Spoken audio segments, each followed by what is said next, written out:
نحمده ونصلي على رسوله الكريم اما بعد فاعوذ بالله من الشيطان الرجيم بسم الله الرحمن الرحيم رب اشرح لي صدري ويسر لي امري واحلل عقدة من لساني يفقهوا قولي قالوا من فعل هذا بآلهتنا، ہمارے الہوں کے ساتھ یہ سب کس نے کیا؟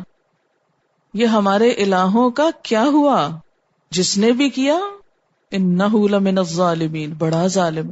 اب آپ خود سوچے، ساری قوم جو میلے سے آئی اور انہوں نے دیکھا کہ سب الٹ پلٹ ہوا پڑا ہے تو سب چیمے گوئیاں شروع ہو گئی۔ چیمے گوئیوں کا مطلب کیا ہوتا ہے؟ ہر شخص دوسرے سے ڈسکس کرا، یہ کیا ہو گیا، یہ کیا ہو گیا۔ کالو، کہنے لگے، سمینا، ہم نے سنا، کس کو؟ فتن، ایک نوجوان کو۔ کچھ لوگوں نے کہا ہاں ہم کو یاد آیا، وہ ایک نوجوان ہے، یذکرہم، جو ان کی باتیں کرتا تھا۔ کن کی؟ ان بتوں کی، ان کو یاد کرتا رہتا تھا، ان کا ذکر کرتا تھا۔ یقال لہ ابراہیم، اس کو ابراہیم کہا جاتا ہے۔ قالوا فأتوا بہ، لوگ کہنے لگے لے آؤ اس کو، پکڑ لاؤ اسے، علی اعین الناس، لوگوں کی نگاہوں پر، سب کے سامنے لاؤ اس کو، نکالو اس کو، پیش کرو اس کو۔ لعلہم یشہدون، شاید کہ وہ اس کا مشاہدہ کریں، شاید کہ وہ عبرتناک سزا دیکھیں، یا دوسرا معنی یشہدون، گواہی دیں کہ ابراہیم ہی نے توڑے، کیونکہ مقدمہ چلانے کے لیے گواہوں کی ضرورت ہے نا، یا پھر سزا دیتے وقت نظارے کی ضرورت۔ سب نے پوچھا، قالوا اانت فعلت ھذا بآلہتنا یا ابراہیم، کیا تم نے یہ کیا تھا ہمارے الہوں کے ساتھ اے ابراہیم؟ اب آپ دیکھیں کہ خود ہی کتنے کمزور ہیں نا ان کی سٹیٹمنٹ، ہمارے الہوں کے ساتھ یہ ہو گیا، یعنی اگر وہ الہ ہوتے تو ان کے ساتھ یہ ہوتا۔ قالا، کہا، بل فعلہ، بلکہ کیا ہے اس کو، کبیرہم ھذا، ان کے اس بڑے نے، فاسألوہم، ان سے پوچھو، ان کانوا ینطقون، اگر یہ بولتے ہیں۔ اب سب کو پتا تھا کہ بت تو کچھ نہیں کرتے، بجائے اس کے کہ اعتراف کرتے کہ میں نے کیا، کیا کہا؟ اس بت نے کیا، لیکن کہنے کا انداز کچھ یوں تھا، بل فعلہ، کیا ہے اس کو، کبیرہم ھذا، یعنی کیا ہے اس کو گول مول بات، کبیرہم ھذا فاسألوہم، ان کا یہ بڑا تو زندہ ہے، اس سے پوچھ لو اگر یہ کچھ بولتے ہوں، یعنی جواب میں پھر تبلیغ ہے۔ ایسی گفتگو کو توریہ کہا جاتا ہے۔ توریہ، اس کا روٹ ہوتا ہے واورے، ما ووریہ عنہما من سوآتہما، پیچھے بھی آپ پڑھ چکے۔ ووریہ کا کیا مطلب؟ چھپایا گیا، یعنی ڈھکی چھپی بات، اس طرح گول مول کرنا کہ بات سمجھ میں نہ آئے دوسرے کو۔ اچھا، اب آپ کہیں گے کہ اللہ تعالیٰ تو کہتے ہیں بہت سمجھدار تھے اور یہ یہاں جھوٹ بول رہے ہیں۔ پہلی بات یہ کہ یہ ایک صریحاً جھوٹ نہیں، جھوٹ کی ایک قسم ہے، اس کو توریہ کہتے ہیں، یعنی حقیقت کے اعتبار سے جھوٹ نہیں کہہ سکتے لیکن ظاہری شکل میں جھوٹ ہی بنتا ہے۔ توریہ کیا ہوتا ہے؟ یعنی جھوٹ ہوتا بھی ہے اور نہیں بھی ہوتا، جھوٹ تو اندر باہر دونوں طرف سے جھوٹ ہی ہوتا ہے، لیکن توریہ نہ اس کو آپ جھوٹ کہہ سکتے نہ سچ کہہ سکتے، ان کی ملی جلی شکل۔ اب آپ دیکھیے کہ ابراہیم علیہ السلام کے لیے اگر یہ لفظ استعمال ہوا تو حضرت آدم کے لیے بھی تو لفظ استعمال ہوتا نا، عصا اور غوا، اور ساتھ ہی یہ کہا کہ وہ بھول گئے تھے۔ اصل میں ان کا جو مقصد تھا اس بات کو کرنے کا اور گول مول طریقے سے بات کرنے کا، وہ کیا تھا؟ ان کے شعور کو اور احساس کو جھنجھوڑنا۔ یہ بالکل ایسے ہی جیسے آپ سے کوئی شخص کچھ کہتا ہے تو بسا اوقات آپ نے کی ہوتی ہے یا نہیں کی ہوتی، اور آپ اس طرح بات کرتے ہیں کہ دوسرے کو سمجھ میں نہ آئے کہ آپ نے واقعی کچھ کیا ہے کہ نہیں کیا۔ مثلا کسی نے آپ سے پوچھا کہ یہ تم نے کھایا تھا، تو آپ کہیں کھایا ہوگا، یہ کہنے کی بجائے کہ ہاں میں نے کھایا ہے، کیا کھایا ہوگا۔ اب دوسرا شخص ڈیفینیٹلی نہیں کہہ سکتا کہ کھایا کہ نہیں، تو یہ توریہ کہلاتا ہے۔ قیامت کے دن ایک حدیث میں آتا ہے کہ اس کی وجہ سے بھی ابراہیم علیہ السلام کے اوپر ایک خشیت الہی طاری ہوگی، اس توریے کی وجہ سے بھی، حالانکہ یہ ایک نیک مقصد کے لیے کیا گیا۔ تو کہاں جاتے ہیں وہ جھوٹ جو دنیاوی چھوٹے چھوٹے حقیر فائدوں کے لیے یا کسی انسان کے خوف سے انسان بولتا ہے، ان کے بارے میں کیسا شدید محاسبہ ہوگا اور کیسی پوچھ ہوگی، ہم عموماً اس بارے میں خیال نہیں رکھتے۔ ایک حدیث میں آتا ہے کہ ایمان اور جھوٹ ایک دل میں جمع نہیں ہو سکتے۔ بعض اوقات انسان کہتے ہیں نا یہ بڑے نیک مقصد ہے اس لیے اس کے لیے جھوٹ بولنا جائز ہے، کہیں نہیں کہا گیا کہ نیک مقصد کے لیے جھوٹ بولنا جائز ہے۔ زیادہ سے زیادہ جس چیز کی گنجائش نکلتی ہے وہ یہ کہ کسی فیکٹ کو بہت کلیئرلی نہ بتایا جائے، لیکن اس کو عادت نہ بنا لیا جائے کہ ہر بات آپ دو رخی کریں، ہر بات گول مول کریں۔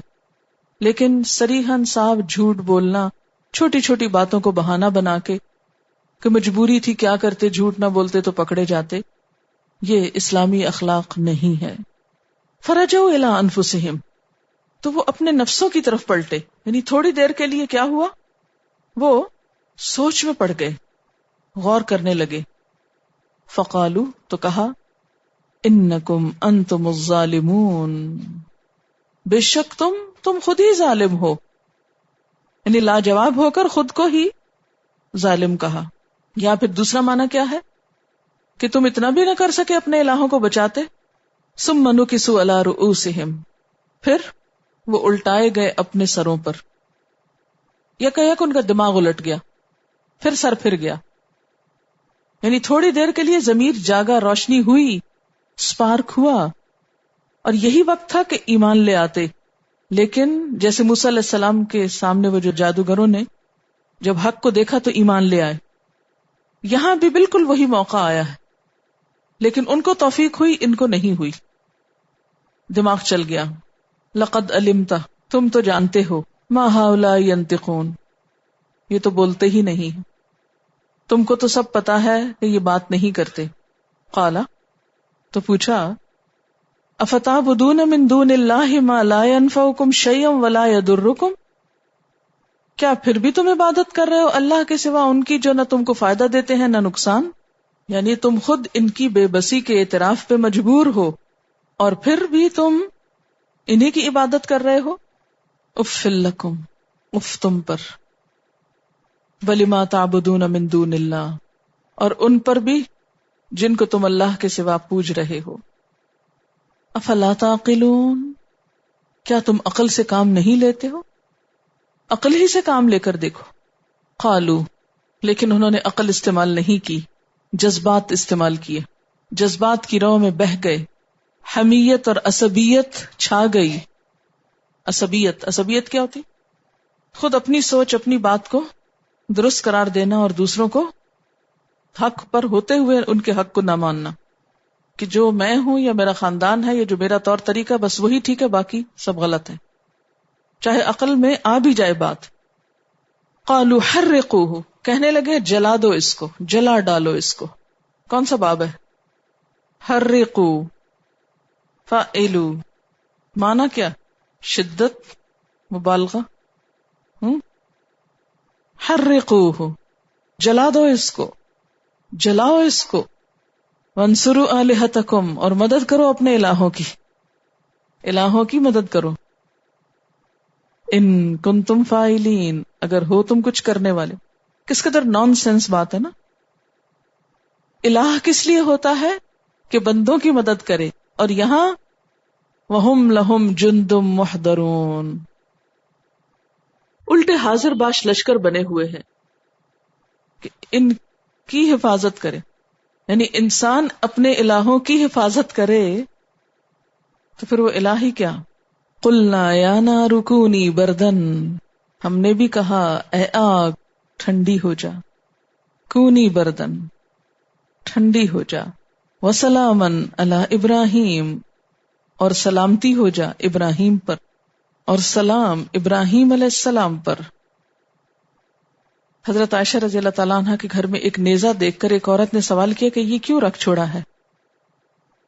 آپ نے فرمایا کہ گرگٹوں کو مارنے کے لیے. حضور کا فرمان ہے کہ جس وقت حضرت ابراہیم آگ میں ڈالے گئے اس وقت تمام جانور اس آگ کو بجھا رہے تھے سوائے گرگٹ کے، یہ پھونک مار رہا تھا، تو آپ نے اس کے مارنے کا حکم دیا. قلنا یا نار کونی بردن وسلاما علی ابراہیم، ٹھنڈی ہو گئی آگ. عقل میں آتی؟ بے خطر کود پڑا آتش نمرود میں عشق، عقل ہے محو تماشائے لبے بام. ابھی اگر عقل سے پوچھتے تو کبھی نہ جانے دیتی آگ میں. جھوٹ بول کے ایک اور کیا کرتے؟ اپنی بات سے پھر جاتے.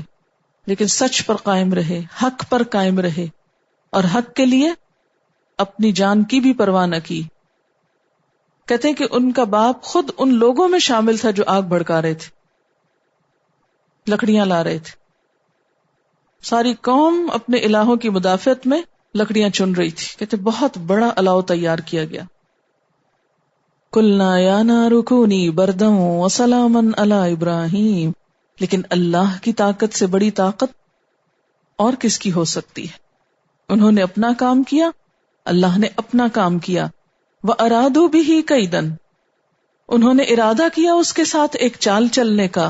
فَجَعَلْنَاهُمُ الْأَخْسَرِينَ، تو ہم نے انہی کو سب سے زیادہ خسارے میں ڈال دیا، انہی کو سب سے زیادہ خسارے میں کر دیا. جس سے کیا پتہ چلتا ہے کہ کسی انسان کی کوئی چال اللہ کے خلاف، اللہ کے دین کے خلاف کامیاب نہیں ہوتی. اس لیے دین کے راستے میں آنے والی مشکلات اور مخالفتوں سے کبھی ڈرنا نہیں چاہیے. اگر آپ کی نیت خالص ہے، طریقہ درست ہے، تو پھر جو جس کا دل چاہے کہے اور کرے، آپ کو نقصان نہیں دے سکتا. وقتی طور پر یوں محسوس ہوتا ہے کہ سب خلاف ہو گئے، بالکل ایسے جیسے آندھی چلتی ہے تو کیا ہوتا ہے، لگتا ہے ہر چیز مٹی مٹی ہو گئی. لیکن کبھی آندھی چل کے ہمیشہ باقی رہتی کہ آپ کہیں چلتی ہے تو چلتی ہی رہتی؟ نہیں، ہمیشہ آندھی کا کیا کام ہے؟ بیٹھ جانا. تو مخالفتوں کا بھی کیا کام ہوتا ہے؟ انہیں بیٹھنا پڑتا ہے. اور وہ یہ بھی کہا جاتا ہے نا کہ تندی باد مخالف سے نہ گھبرا اے عقاب، یہ تو چلتی ہے تجھے اونچا اڑانے کے لیے. کیونکہ انسان مخالفت سے جو چیز سیکھتا ہے وہ موافق حالات میں نہیں. انسان کے دماغ، دل، ہر چیز اور زیادہ ایکٹیو ہو جاتا ہے، اس کا پورا سسٹم کام کرنے لگتا ہے جب کوئی بھی ان یوزول قسم کے حالات ہوتے ہیں. عام حالات میں انسان ریلیکس ہوتا ہے، سست ہو جاتا ہے، کم کام کرتا ہے، لیکن جب مخالفت ہوتی ہے اور دوڑ لگا دیتا ہے. مثلا آپ سڑک پر چل رہے ہوتے ہیں عام طور پر تو کیسے چلتے ہیں؟ نارمل چلتے چلے جا رہے ہیں، اور اگر پیچھے سے آپ کسی کو دیکھیں جو آپ کو پکڑنے کے لیے آ رہا ہو، آپ کیا کرتے ہیں؟ بھاگنے لگتے ہیں. تو یہ کب ہوا بھاگنے کا عمل؟ جب مخالفت سامنے آئی یا پیچھے سے آئی. اس لیے کبھی مخالفت کو بہت برا بھی نہیں سمجھنا چاہیے، اس کی دعا نہیں کرنی چاہیے کیونکہ آزمائش ہے، لیکن اگر آ جائے تو اللہ تعالیٰ سے ناراض نہیں ہونا چاہیے، شکوہ نہیں کرنا چاہیے کہ اللہ تعالیٰ آپ نے ہمارے لیے ایسا کیوں کیا، آپ کیوں نہیں پکڑتے میرے مخالفوں کو.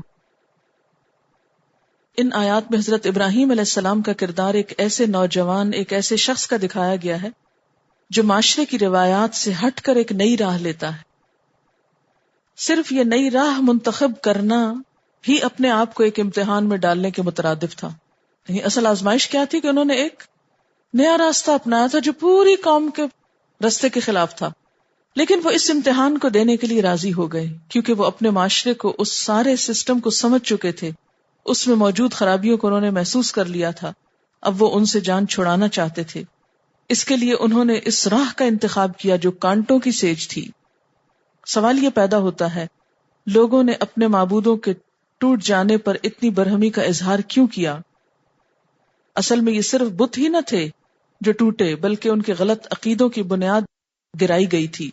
ان کی تاریک دل و دماغ کے سامنے روشنی تھی، لیکن افسوس اندھیروں میں رہتے ہوئے وہ اتنے عادی ہو گئے کہ حق کی روشنی ان کو ایک آنکھ نہ بھائی. آج بھی جب لوگوں کو حق کی روشنی دکھائی جائے گی، ان کی انا اور خواہشات کے بت ٹوٹیں گے تو وہ ایسی ہی مخالفت کریں گے، ایسے ہی آگ کے الاؤ حق بات بتانے والے کے لیے تیار ہوں گے. ایک شخص اس میں اپنا حصہ ڈالے گا اور ایک ایک لکڑی اکٹھی کر کے آگ کے الاؤ تیار کیے جائیں گے. یہ پورا معاشرہ خلاف ہونے لگتا ہے نا. کوئی محبت کے دعووں کی لکڑی لائے گا، کوئی جائیداد سے محروم کر دینے کی لکڑی، بیوی گھر چھوڑ دینے کی لکڑی، باس ملازمت سے نکالنے کی لکڑی. ہر ایک اپنے اپنے حصے اور وسعت اور طاقت کے مطابق لکڑیاں لائیں گے اور آگ کا ایسا الاؤ روشن کریں گے کہ وہ بچ نہ پائے یا ڈر کر حق کو چھوڑ دے. لیکن پھر اسی جذبہ ابراہیمی کو اپنے اندر زندہ رکھ کر ہی اس آتش کا مقابلہ کیا جا سکتا ہے. خدا کی محبت اور معرفت کی جو آتش انسان کے اندر لگتی ہے، اس کے آگے ہر آتش ہیچ ہو جاتی، وہ راہ حق میں بے قدر آگ کے دریا میں کود پڑتا ہے. اگر ہم ابراہیم علیہ السلام جیسے جذبات اور حوصلہ نہیں رکھتے کہ حق کی خاطر آگ میں کود پڑے، تو کم از کم ہمارا ایمان اس چڑیا جتنا تو ہونا ہی چاہیے جو چونچ بھر کر آگ بجھانے چلی تھی، کم از کم حق کو پھیلانے اور باطل کو دبانے کے لیے ہم چڑیا جتنی کوشش ہی کر لیں۔ وہ کہانی سنائی تھی نا کہ چڑیا چونچ میں پانی لے کے جا رہی تھی کہ اللہ تعالیٰ قیامت کے دن جب پوچھیں گے کہ میرے دوست کو آگ میں ڈالا گیا تھا تو تو نے کیا کیا، تو میں بتا سکوں کہ میری چونچ میں ایک قطرہ پانی آتا تھا۔ جیسے وہ حدیث میں سنائی تھی نا کہ سارے جانوروں نے کوشش کی تھی اس آگ کو بجھانے کی، جب انسان ساتھ نہ دے تو اللہ تعالیٰ وہ جانور جو ہم کو کاٹنے والے ہیں انہی کو مددگار بنا دیتا ہے۔ وَنَجَّيْنَاهُ وَلُوطًا، اور نجات دی ہم نے اس کو اور لوط علیہ السلام کو۔ یہ کون تھے؟ آپ کے بھتیجے تھے۔ ان کے والد کا نام ہاران تھا۔ إِلَى الْأَرْضِ الَّتِي بَارَكْنَا فِيهَا، اس زمین کی طرف جس میں ہم نے برکت ڈالی تھی۔ کون سی زمین؟ شام، فلسطین۔ کون سی برکت؟ شاداب سرسبز زرخیز زمین ہے، پھلوں اور نہروں کی کثرت ہے، انبیاء کا مسکن ہے، یعنی دنیاوی اعتبار سے بھی خوبصورت ہے اور دینی اعتبار سے بھی بہت سے انبیاء کا مسکن و مدفن۔ وَوَهَبْنَا لَهُ إِسْحَاقَ وَيَعْقُوبَ، اور عطا کیا ہم نے اس کو اسحاق و یعقوب نافلہ، اور یعقوب زائد، یعنی بغیر دعا کے پوتا بھی دیا اور اس کو بھی پیغمبر بنایا۔ وَكُلًّا جَعَلْنَا صَالِحِينَ، اور سب کو ہم نے نیک بنایا تھا، اس کی اولاد میں یہ سب نیک آئے۔ اب اگر ابراہیم علیہ السلام بھی اپنے رسم و رواج کی تقلید کرتے، جو کچھ آس پاس ہوتا جا رہا تھا اسی کو اپناتے چلے جاتے، تو کیا نیک لوگوں کے یہ سلسلے وجود میں آتے؟ حالات کے ساتھ کمپرومائز کر لینا، گمراہی کے ساتھ سمجھوتا کر لینا کبھی بھی خیر نہیں لاتا۔ لیکن جب انسان نیکی کی طرف بڑھتا ہے تو اس خیر سے نہ صرف یہ کہ خود فائدہ اٹھاتا ہے بلکہ نسلیں بھی فائدہ اٹھاتی ہیں، اور ان سب کا اجر کس کو جاتا ہے؟ جس نے یہ چیلنج قبول کیا ہوتا ہے، جو اپنے معاشرے کے رسم و رواج کے خلاف اٹھ کر ان کا انکار کرتا ہے۔ ایک وہ زندگی ہے جو انسان عافیت میں گزار دیتا ہے، پروٹیکشن میں، اور پھر وہ ختم ہو جاتی۔ ایک وہ زندگی ہے جو چیلنجز کا مقابلہ کرتے گزارتا ہے انسان، وہ ختم ہو کے بھی ختم نہیں ہوتی۔ دنیا میں بھی اس کی یادیں باقی رہ جاتی ہیں، اور آخرت میں بھی اگر نیک نیتی سے یہ سارے چیلنجز لیے گئے ہوں تو انسان کے لیے اجر و ثواب کا سبب۔ تو پھر ہم اپنے لیے کیا پسند کرتے ہیں؟ کوئی بھی چیلنج آ جائے تو ہم پریشان ہو جاتے ہیں کہ کیوں آیا، نہیں ہونا چاہیے تھا۔ وَجَعَلْنَاهُمْ أَئِمَّةً، اور بنا دیا ہم نے ان سب کو امام، يَهْدُونَ بِأَمْرِنَا، جو ہمارے حکم کے ساتھ رہنمائی کرتے تھے۔ یہ نہیں کہا اپنی عقل کے ساتھ رہنمائی کرتے تھے۔ يَهْدُونَ بِأَمْرِنَا وَأَوْحَيْنَا إِلَيْهِمْ، اور وحی کی ہم نے ان کی طرف۔ کس بات کی وحی؟ فعل الخیرات، نیک کاموں کی، نیکیوں کی، وإقام الصلاۃ، نماز قائم کرنے کی، وإیتاء الزکات، زکات دینے کی، وَكَانُوا لَنَا عَابِدِينَ، اور وہ سب ہمارے عبادت گزار تھے، ہمارے لیے عبادت کرنے والے تھے۔ اس سے کیا پتہ چلتا ہے کہ نیکی ضائع نہیں جاتی، نسلوں میں باقی رہتی، اور جس اعلیٰ درجے کی قربانی ہوتی ہے اس اعلیٰ درجے کی نیکی وجود میں آتی، اللہ کی تائید حاصل ہوتی۔ جَعَلْنَاهُمْ أَئِمَّةً يَهْدُونَ بِأَمْرِنَا، اللہ نیکی میں امام بنا دیتا ہے، رہنما بنا دیتا ہے۔ ایسے لوگ صرف اپنے لیے نہیں دوسروں کے لیے روشن چراغ بن جاتے ہیں۔ ایسے لوگوں کو اللہ تعالیٰ نیک کام کرنے کی توفیق عطا کرتا ہے۔ اوحینا الیہم فعل الخیرات سے مراد وہی بھی ہے، توفیق بھی ہے، اذن بھی ہے۔ وَإِقَامَ الصَّلَاةِ وَإِيتَاءَ الزَّكَاةِ وَكَانُوا لَنَا عَابِدِينَ۔ تو تبلیغ کے لیے ائمۃ یہدون بامرنا کے لیے فعل الخیرات، اقام الصلاۃ، ایتاء الزکات اور اللہ کی عبادت ضروری ہے۔ ولوطن، اور لوط علیہ السلام، آتیناہ حکما وعلما، عطا کیا تھا ہم نے اس کو حکم اور علم۔ ونجیناہ من القریہ، اور نجات دی تھی ہم نے اس کو اس بستی سے، التی کانت تعمل الخبائث، جو بہت برے کام کرتی تھی۔ کیا برے کام تھے ان کے؟ ایک تو ہومو سیکشل تھی، دوسری برائی گزرگاہوں پہ بیٹھ کے آوازیں کسنا، پتھر پھینکنا، لوٹ مار کرنا، مسافروں کو خاص طور پہ لوٹ لینا. کوئی قافلے سلامت نہیں گزرتے تھے ان کے. چنگی وصول کرنا. انہم کانوا قوم سوء فاسقین، یہ بہت برے لوگ تھے، فاسق، بہت برے فاسق لوگ تھے. وَأَدْخَلْنَاهُ فِي رَحْمَتِنَا، اور داخل کر لیا ہم نے اس کو، اس کس کو؟ لوط علیہ السلام کو. کہاں؟ اپنی رحمت میں. انه من الصالحین، بے شک وہ صالح لوگوں میں سے تھا، نیک لوگوں میں سے تھا. اس کو سن کے کیا خیال آیا آپ کو ابھی تک جو سنا ہے؟ کیا چیز آپ کو سٹرائک کی؟ یہ جو بات آتی ہے نا کہ روشنی تو ان کو ملی، لیکن وہ جو لمحے کی بات آتی ہے نا، ہدایت کے لیے جو لمحہ ہر انسان کی زندگی میں آتا ہے، اگر انسان اسے استعمال نہیں کرتا تو وہ ہمیشہ کے لیے پلٹ جاتا ہے. فرجعوا الی انفسہم، وہ اپنے نفس کی طرف پلٹے. ان کے ضمیر نے ان کو جھنجھوڑا کہ واقعی یہ کہہ رہا ہے کہ اس بت نے توڑے اور اس سے پوچھ لیں. لیکن پھر کیا ہوا؟ فقالوا انکم انتم الظالمون ثم نکسوا علی رؤوسہم. یہ انتم الظالمون سے مراد کیا ہے؟ کہ ہاں واقعی تم خود ہی خطا کار ہو، غلط کام کر رہے ہو. لیکن زیادہ دیر ان کی کیفیت یہ نہ رہی خود اعتراف، یعنی اعتراف گناہ نہ رہا. سیدھا سوچتے سوچتے ایک دم یکایک دماغ الٹ گیا. اسی لیے عقل بھروسے کے قابل نہیں، عقل بھروسے کے قابل نہیں، کیونکہ وہ الٹ پلٹ ہوتی رہتی. رؤوس کی بات ہے نا، خاص طور پر عقل کی بات. ایمان کی قبولیت کے لیے دل روشن ہو اور دل قبول کر لے تو ٹھیک، ورنہ اگر انسان عقل کے بھروسے پہ کرنے لگے تو کبھی اس پہ قائم نہیں رہ سکتا. علامہ اقبال نے ایک دفعہ کہا تھا کہ قدیم مبلغوں کا وار غیر مسلموں کے دلوں پر ہوتا تھا. وہ اپنی للہیت، بے نفسی، خوش خلقی، احسان اور مروت کی جادو اثر دواؤں سے دلوں کو گرویدہ کرتے تھے. جدید مبلغ کا سارا زور دماغ کی تبدیلی پہ صرف ہوتا ہے. ہر چیز میں صرف لاجک پیش کی جاتی، کنونس کرنے کی کوشش کی جاتی.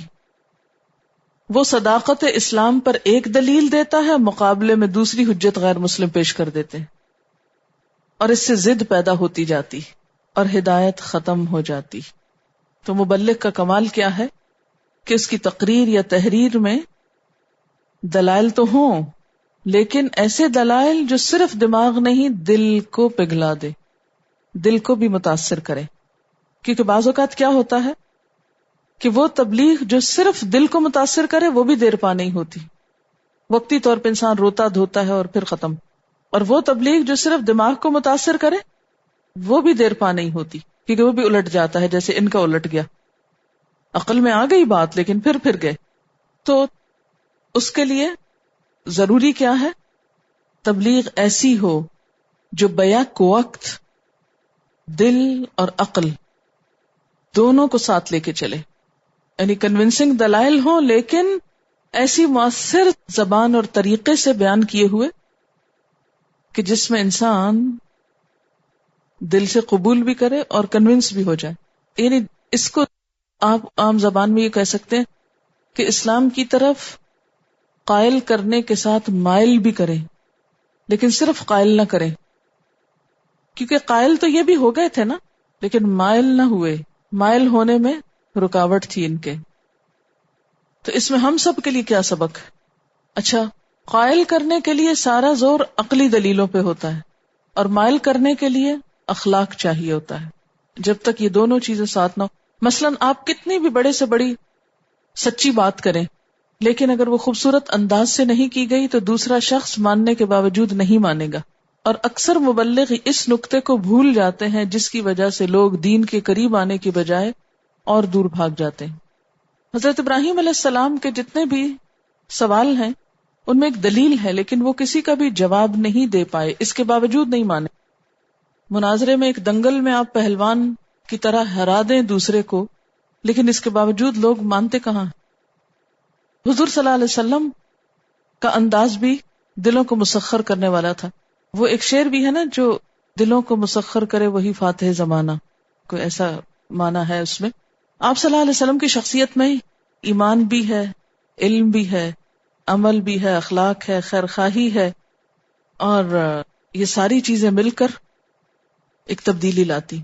وَنُوحًا إِذْ نَادَى مِن قَبْلُ، اور نوح علیہ السلام جب اس نے پکارا تھا اس سے پہلے، فَاسْتَجَبْنَا لَهُ، تو ہم نے اس کی دعا قبول کر لی، فَنَجَّيْنَاهُ وَأَهْلَهُ، اور نجات دی ہم نے اس کو اور اس کے گھر والوں کو، من الکرب العظیم، کرب عظیم سے، سخت تکلیف سے.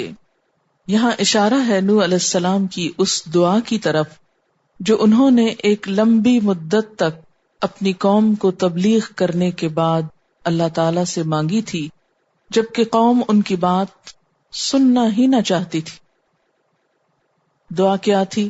انی مغلوب فانتصر. سورۃ القمر میں آتا ہے پروردگار میں مغلوب ہو گیا، میری مدد کو پہنچ. سورۃ نوح میں آتا ہے رب لا تذر علی الارض من الکافرین دیارا، اے پروردگار زمین پر ایک کافر باشندہ بھی نہ چھوڑ. یہ دعا انہوں نے اپنی قوم کے کرب سے نجات حاصل کرنے کے لیے مانگی. جب دعا قبول ہوئی، طوفان آیا، تو اس طوفان کے کرب سے بھی اللہ نے ان کو نجات دی، یعنی اس سے بچا لیا. حالانکہ اس وقت لہریں اتنی اونچی جا رہی تھی کہ قرآن پاک میں اس کے بارے میں آتا ہے کہ کشتی ایسے چل رہی تھی، وہی تجری بہم فی موجن کالجبال، وہ کشتی ان لوگوں کو لے کر جو اس میں سوار تھے چل رہی تھی کیسے؟ موجوں کے اندر اندر. کیسی موجیں تھی؟ کالجبال، پہاڑوں جیسی اونچی.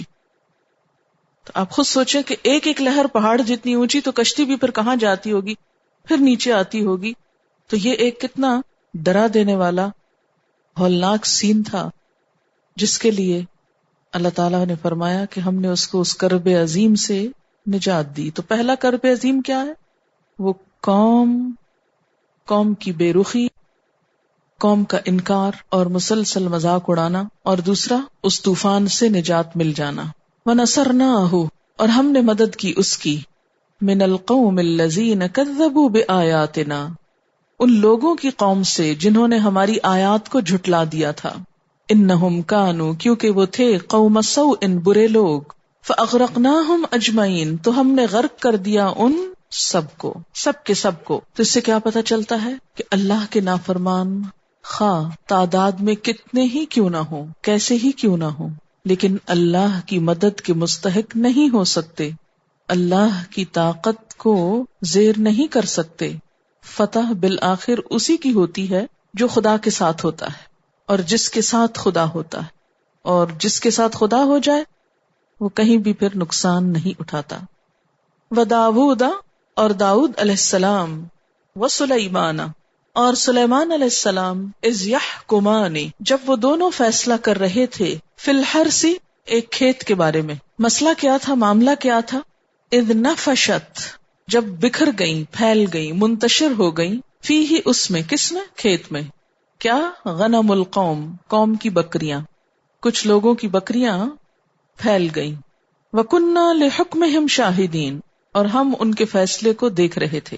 نفشہ کا لفظ ایک اور جگہ بھی آتا ہے، کالإہن المنفوش، لفظی معنی ہوتا ہے بغیر چرواہے کے بکریوں کا بکھرنا.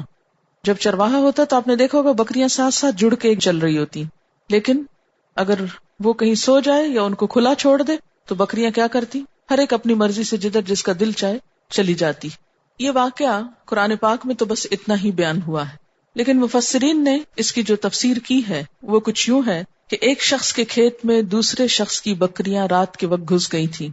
اس نے حضرت داؤد کے ہاں استغاثہ کیا. استغاثہ کیا ہوتا؟ فریاد کی. انہوں نے فیصلہ کیا کہ اس کی بکریاں چھین کر اسے دے دی جائیں. حضرت سلیمان علیہ السلام نے اس سے اختلاف کیا اور یہ رائے دی کہ بکریاں اس وقت تک کھیت والے کے پاس رہیں جب تک بکری والا اس کے کھیت کو پھر سے تیار نہ کر دے. وآخر دعوانا ان الحمد للہ رب العالمین. سبحانک اللہم وبحمدک نشہد ان لا الہ الا انت نستغفرک ونتوب الیک. السلام علیکم ورحمۃ اللہ وبرکاتہ.